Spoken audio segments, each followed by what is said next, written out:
Hello Philippines and konnichiwa Japan and welcome to Canada! So after 48 years ay magbabalik na ako ng pagiging vlogger ko. So ngayon ay nandito tayo sa garden. Ayan.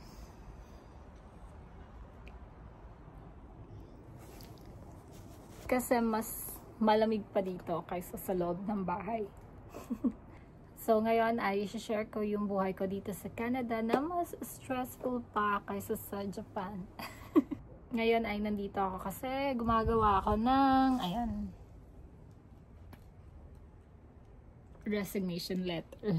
So, meron ako i-share sa inyo. Noong 2021, nag-start ako mag-work sa isang Chinese restaurant. At masaya din ako kasi mga kasamahan ko doon naging permanent resident ng dahil sa supportan ng company namin. Kaya naman nag-decide ako na doon na lang ako magtatrabaho kasi naman tumutulong sila sa mga papers para maging permanent resident ka dito sa Canada at saka din nagpapautang din sila ng pera. Meron din ako mga kasamahan na umutang sila sa boss ko para pang down payment ng bahay. At nung umuwi din ako sa Pilipinas noong 2022 ay gusto din nila sa akin magpahiram ng pera para pocket money ko daw para may gagastos din ako sa Pilipinas. Pero yon, sobrang bait nila sa akin pero hindi ko ginrab yung umutang. Kasi alam niyo na mapapagalitan ako bakit pa ako umutang. Noong June 2023, graduate na ako dito sa Canada at gumastos ako ng mga 1 million lang naman for 2 years. Sobrang mahal talaga. Times 3 to times 4 yung mahal ng tuition ng international student kaysa sa mga domestic student. Noong June 2023 din, nag-process ako ng work permit or postgraduate work permit at sinama ko yung asawa ko. Kaya naman, after mga ilang months, na-approve kami ng asawa ko na nabigyan kami ng 2 work permit. July, August, September, October. So 4 months hinintay namin bago namin nakuha yung work permit. At dyan na din mag-start yung 3 years na work experience ko dito sa Canada. October 31, 2023, 2 kami ng kaibigan ko ay nakuha namin yung work permit. So doon na din nag-start yung count ng 1 year experience ko sa pagiging server dito sa Canada.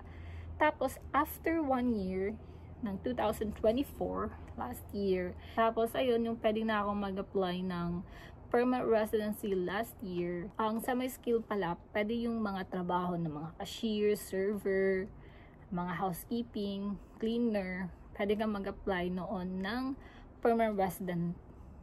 Ngayon naman, meron din namang semi-skill pero hindi siya open this year. Kaya naman na-stress ako kasi nag-stop sila last year. At sabi ko din, baka next year, pagkatapos ng Pasko tsaka New Year, magbubukas yung semi-skill program. Pero hindi pa din. Yan naman, nung February this year, nag-start na ako magbasa ng Biblia kasi sobrang stress ko na paano na yung gagawin ko na parang less than 2 years na lang mag-e-end na yung work permit namin dito sa Canada.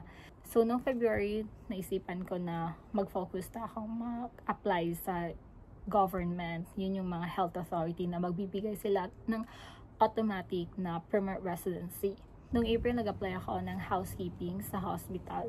Tapos, natanggap ako ng first week of May. Tapos naman, pagka second week of May, nag-cancel na yung government. Hindi na sila magsusupport ng papers para sa permanent residency. Kung hindi tier 1, 2, 3 ang trabaho mo, yun yung mga trabaho ng mga doctors, nurses, mga lab assistants. Sa dati, nagbibigay sila ng mga documents, kahit cleaner ka lang, kahit security guard ka lang. As long as full-time ka, magbibigay sila ng papers, supportahan ka para maging permanent resident sa Canada.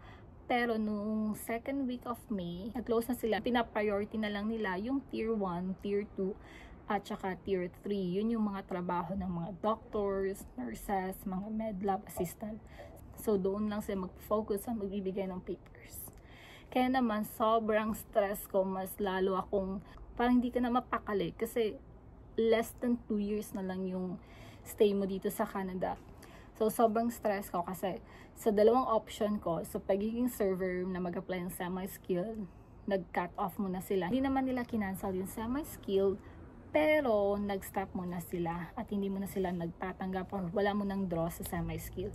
Yung second naman na nagtrabaho na ako sa health authority, nag-cancel na naman. Yan naman, sobrang stressful talaga. ngayon sa mga open work permit na paano sila magiging permanent resident. Kasi ngayong panahon na to ay sobrang pahirapan na talaga kung paano ka magiging permanent resident dito sa Canada, at naabutan ko yun. 'Di ba? Sobrang stressful, at lalo na less than 1 year na lang ako dito at mapapawi ako sa Pilipinas. Sobrang stress ko, God is good pa din, kasi nung nagtatrabaho ko sa pagiging housekeeping, meron akong nakilala na isang nursing student. Nagsabi ako na, alam mo ba, gusto mag-aral ng nursing dito sa Canada, kahit 2 years lang student ka dito sa Canada, ay pwede ka na makapagtrabaho sa hospital. At sinabi ko, nung pumunta ako sa school, hindi siya allowed sa mga international student kasi limit lang yung seats, or nasa 36 seats lang yung allowed nila sa isang semester, at pina-priority lang nila yung mga domestic students, yung mga permanent resident or mga Canadian citizens. So doon na sila magbe-base, at hindi na sila nag-a-allow ng mga international student na mag-aral ng nursing student dito sa school na pinuntahan ko. Kaya naman sa sobrang stress ko, ayun, kinausap yung nursing student. Sabi niya, what if mag-aral ka doon sa Vancouver? May kakilala ako na nag-aaral siya sa Vancouver for 5 months na allowed sa inyo mga work permit na mag-aral. Alam niyo ba, nung sinabi niya, baka ate gusto mong mag-aral sa Vancouver, meron lang 5 months na kahit work permit lang ay pwede kang mag-aral. As long as yung pag-aaral ay hindi sumobra ng 6 months, ay pwede kang mag-aral. Kaya ginrab ko na yun sa Vancouver. Dalawa yung pinagpilian ko, yung Drake Meadows College at saka yung Western Community College. Dalawa sila. Kasi 3 to 4 months lang yung online, tapos 5 to 6 months ay magpa-practicum ka sa Vancouver. So sobrang nakasave ako naman kung online lang yung class, kasi 7 hours away kami sa Vancouver at dito kami sa Northern British Columbia. And dahil dito ay mag-aaral ulit ako ng healthcare assistant. Alam nyo ba, nung nagtanong-tanong ako sa mga schools, mostly talaga punuan na siya. At mostly, next year na February yung pasukan. Tapos naabo yung admin assistant sa akin, yung meron nag-cancel sa kanila at binigay sa akin. Kaya next month ay mag-aaral na ako ng CareAid. Sa pag-aaral ng healthcare assistant dito sa Canada ay mostly nagkakalaga siya ng 300,000 to 500,000 yung babayaran mo. Tapos yung napili ko na Western Community College ay nagkakalaga siya ng 10,000 Canadian dollar. Sobrang mahal talaga yung pag-aaral, nasa 400,000 pesos, pero wala akong choice kundi mag-aral, kasi kung hindi, mapapawi talaga ako next year. Kasi kung mayroon kang healthcare assistant, madami ako nakikita na nagsasupport sila ng LMIA or work permit extension as long as na nandito ka pa sa Canada. Ayun yung sabi na kailangan natin mag-invest sa pag-aaral, kasi ito yung trabaho natin na pwede nating pagkikitaan habang buhay.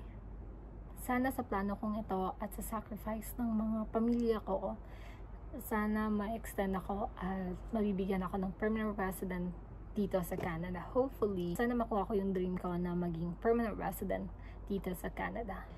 Alam niyo ba na nasasayangan talaga ako na magre-resign ako sa bangko, kasi alam mo yun, yung parang ito yung friendly environment, tapos pag umutang ka din, sobrang baba lang ng interest.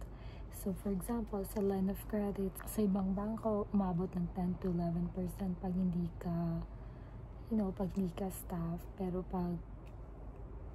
pag staff ka sa isang bangko or isang credit union, meron lang kami sa 2 to 3% interest. Tapos kung bibili ka ng bahay, ng mga mortgage or car loans, sobrang baba lang ng interest kaysa sa mga regular na clients. As long as balance ka, wala ka nang poproblemahin. Yung ganun na trabaho, sobrang chill lang, sobrang bait ng mga tao.